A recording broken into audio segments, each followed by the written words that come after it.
Hello, good morning সবাইকে। জানো তো বড্ড মন খারাপ হচ্ছিল যে এবছর শীতকালে আমি এত কম গাছ কেন বসিয়েছি।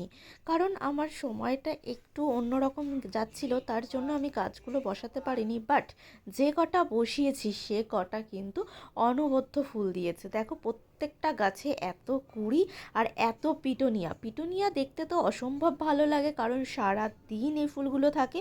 আর পিটুনিয়ার কালারগুলো কিন্তু এক একটা এক এক রকম। প্রত্যেকটা গাছ দেখেছো কীরকম ফুল ঠেসে আছে। আর তাছাড়াও কিন্তু এখন দীর্ঘ 2 মাস 1.5 মাস তো হামেশায় ফুল দেবে। আর এই গাছগুলো কিন্তু এতটাই ফুল দেয় যে দেখতে এতটাই ভালো লাগে। গাছগুলো ছোট্ট ছোট্ট গাছ কিন্তু ফুল ভর্তি থাকে অসম্ভব। আরও গাছ আছে যেগুলোর ফুল এখনও শুরু হয়নি, সেগুলোও তোমাদের সাথে শেয়ার করব। আর শীতকালে পিটুনিয়া, ডালিয়া, এইসব গ্যাদা, এইসব ফুলই তো আরও বেশি মন ভালো করে দেয়, তাই না বলো? এখন বাই, ভালো থেকো, সুস্থ থেকো।